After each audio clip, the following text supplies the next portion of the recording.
Ah, on enchaîne un peu sur le TD, je vous explique un peu et je vous libère plus tôt, d'accord?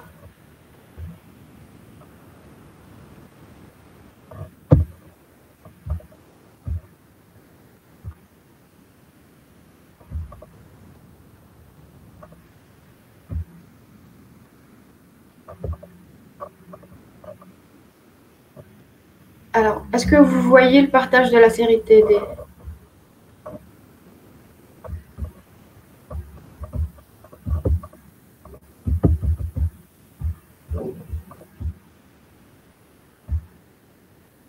D'accord. Donc, l'exercice 1, c'est juste des questions de cours, d'accord?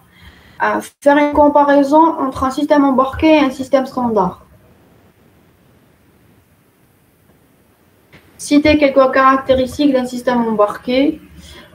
Donner l'architecture générale des systèmes embarqués. En quoi réside la complexité d'un système embarqué? Alors, un système embarqué fonctionne dans une boucle infinie selon deux modes de fonctionnement. Cyclique, événementiel. Expliquer la différence entre les deux modes. Alors, qu'est-ce qui peut me dire c'est quoi la différence entre un système embarqué et un système standard?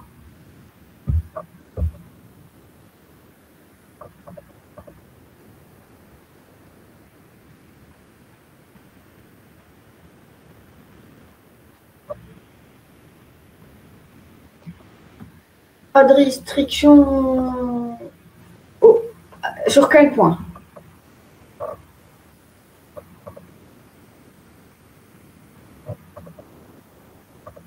Par exemple, une restriction d'un système sur les ressources. Oui.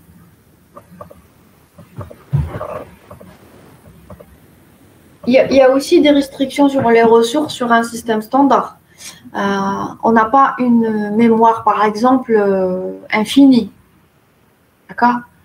On n'a pas un espace de stockage infini sur un système standard. Par contre, c'est plus réduit sur un système embarqué. D'accord?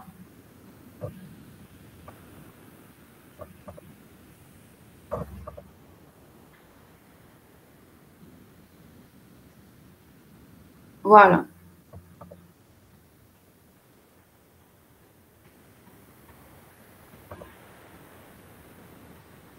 D'accord. Donc, c'est des questions de cours. Il doit être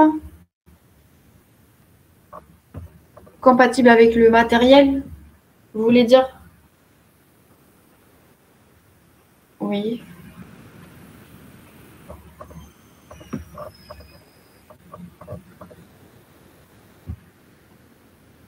Et donc là, ce sont juste des questions qui vous permettent, ou bien vous incitent, d'accord, à, à aller voir le cours et de comprendre, parce qu'on bon, ne peut pas avoir d'exercice sur ce type de notion. D'accord? À partir de l'exercice 2 de la série, ça va être des exercices je vais vous expliquer. Alors,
Vous voyez le partage?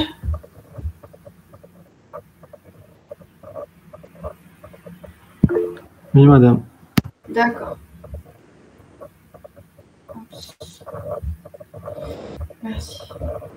Alors, là, sur ce TD-là, en fait, quand vous allez concevoir vos applications, alors, étant donné, nous, ce qui nous intéresse plus en MIV, ça va être tout ce qui se rapporte à l'image.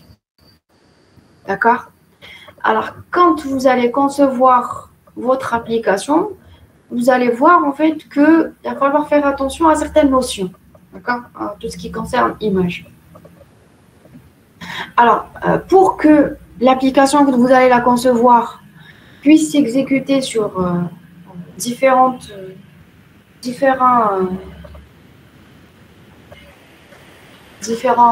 systèmes, en fait, différents matériels Android de différents téléphones, d'accord, différentes versions. Il faut que ça soit indépendamment, d'accord. Il faut que ça soit flexible, d'accord. Et donc c'est pour ça, vous savez, quand on parle d'image, on parle de pixels, d'accord. Donc, comme vous le savez, le pixel c'est le plus petit élément composant d'une image, d'accord. Puisqu'on est sur un affichage en 2D, d'accord? Là, on parle de pixels. Maintenant, il y a des notions ou des termes à connaître. Il y a le pixel densité, d'accord? Ou ce qu'on appelle le DPI. Pixel densité, ça veut dire sur 1 inch, ou bien sur 1 centimètre, il y a combien de pixels sur 1 centimètre de mon écran, d'accord? C'est ce qu'on appelle la densité. Donc, nombre de points sur par rapport à ma surface, d'accord? Combien de poids j'ai sur une surface, ce qu'on appelle le DPI.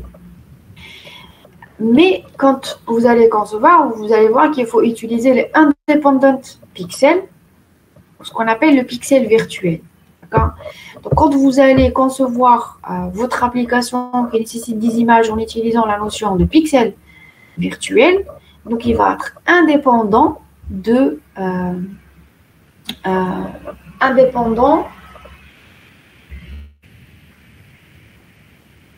votre matériel, d'accord, sur lequel va exécuter sur votre l'application, indépendant du matériel sur laquelle va s'exécuter, et donc indépendant de la résolution, d'accord, de cet appareil-là, d'accord, ce qu'on appelle le pixel virtuel. Donc, on parle de MDPI en moyenne, d'accord, c'est le baseline, MDPI en moyenne. MDPI, c'est 160 dpi, d'accord. Et donc, la moyenne, c'est 160 dpi, d'accord. Après, on peut parler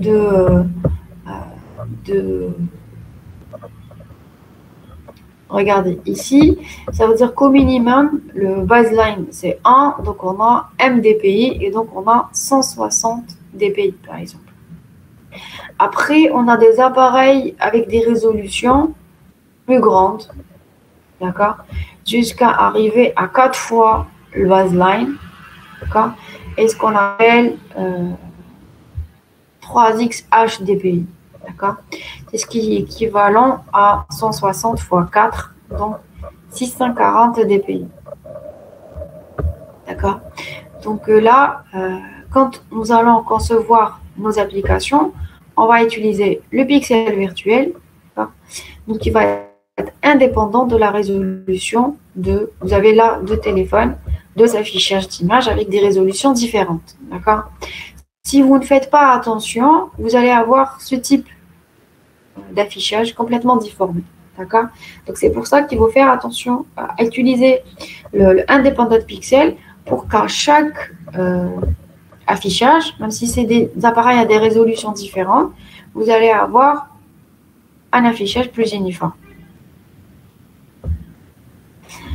Alors, il faut faire attention. Donc là, on a le diamètre en inch qui représente la taille de l'écran. On a une longueur et une hauteur de l'écran. D'accord? Et on a une densité. D'accord? Ce qu'on appelle la densité, c'est le pixel par densité, c'est le nombre de points par inch.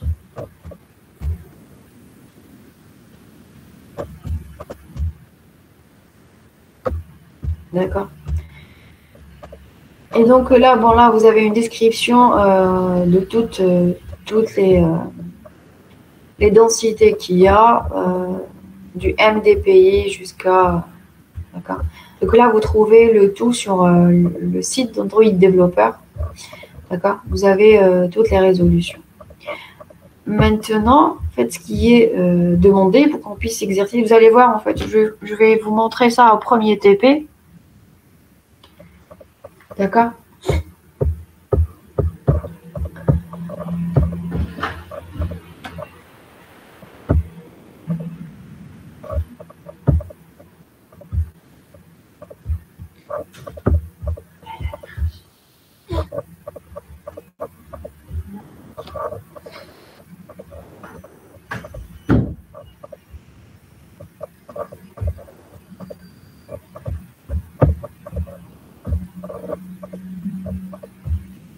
Dans l'exercice, on vous dit donner les densités des écrans suivants. Ça veut dire que on a l'écran à la longueur, hauteur et le diamètre.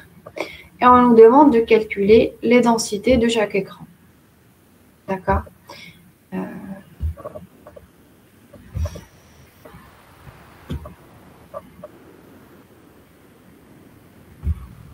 D'accord? Donc, je préfère vous montrer d'abord ça en TP. D'accord? Vous voyez ce que c'est pour qu'on puisse résoudre les exercices. Pour que vous ayez on va dire une vue claire sur la chose. D'accord? Je vais vous envoyer la série de TD. D'accord? Une fois qu'on aura... je vais vous montrer de quoi ça parle en TP. Et vous pourrez préparer la série de TD et on corrigera directement la semaine prochaine. D'accord? Est-ce que c'est clair pour tout le monde?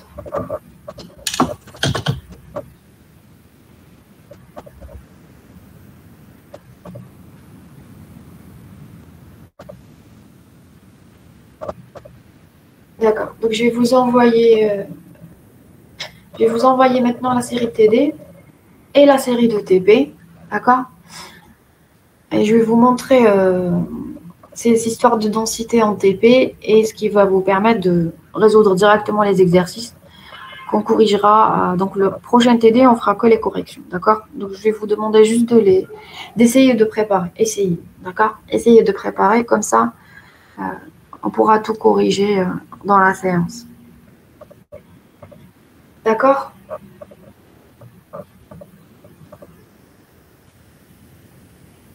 Alors, c'est tout ce que j'avais à vous dire aujourd'hui. Alors, est-ce que vous avez des questions?